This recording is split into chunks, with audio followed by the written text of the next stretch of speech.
I want to welcome in financial advisor from San Diego, Brent Wilsey. He's president of Wilsey Asset Management. We're going to discuss the economic impact of Hurricane Ida. Thanks so much for joining us today. The country obviously is still in a pandemic. We've been fighting an economic downturn. And now Ida has wreaked havoc in places like Louisiana. And now we saw this awful situation up north, New York, all of the flooding, the tornadoes. What impact is this going to have on the country in terms of economics? Well, fortunately for the country, it's not a big portion of the country. GDP for this year was supposed to be, and that's gross domestic product, it's supposed to be between 5 and 5.4%. This could take away 0.2% from that. So it's not a big hit on the country, but in these regions, it's going to be a big hit on them. And this is a different thing we're facing this time. Normally, when you have hurricanes and devastation like this, money comes in from insurance companies and the government, and they can rebuild. We're in a totally different situation this time because what's happening now is that we cannot get supplies and product. I know I ordered some furniture like 3 months ago. I've still not gotten it. We're going to have the same problems in these areas trying to rebuild. The money will be there, but the products won't be because our economy is booming on the manufacturing side, and we don't have enough people to do this. And I'm even kind of concerned about the workers to rebuild in these regions. And then we also need to factor in gas and oil production. How is that being affected?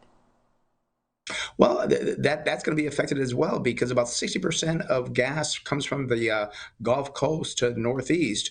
That hasn't really been disrupted yet, but it could be a little bit. We'll see what happens on that.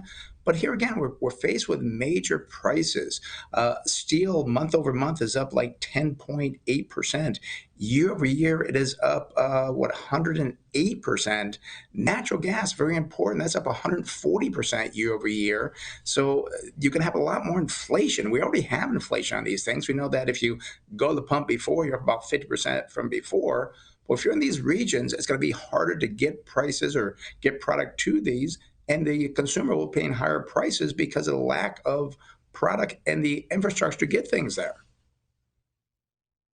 So, are Americans in for a tough fourth quarter? Because we do know that the stock market has been doing well, but now with this Hurricane Ida affecting things on top of the past problems, as you said, supply chain and production, things are going to be worse. Is it the little guy who's going to be suffering?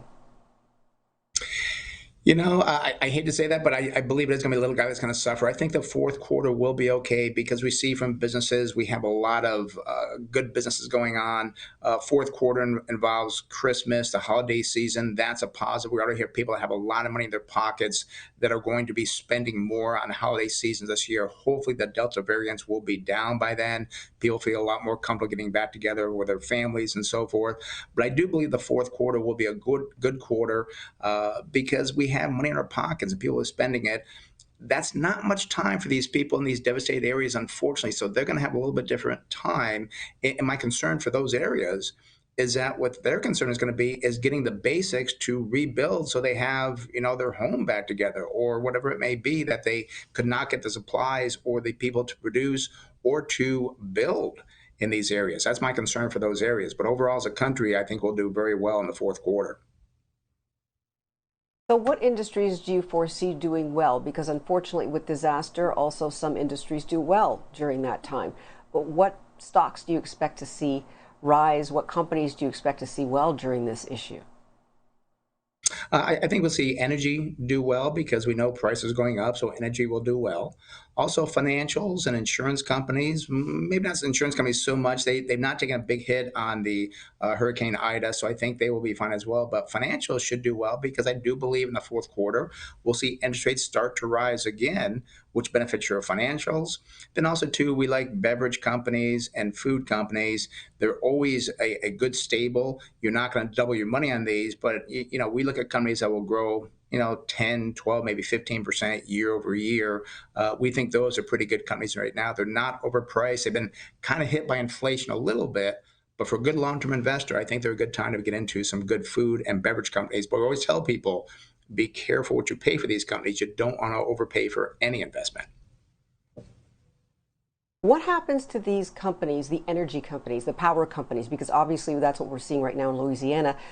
hundreds of thousands of people without power. They may be without power for a month. What happens to those companies who are supposed to be supplying power and they simply can't because of infrastructure problems?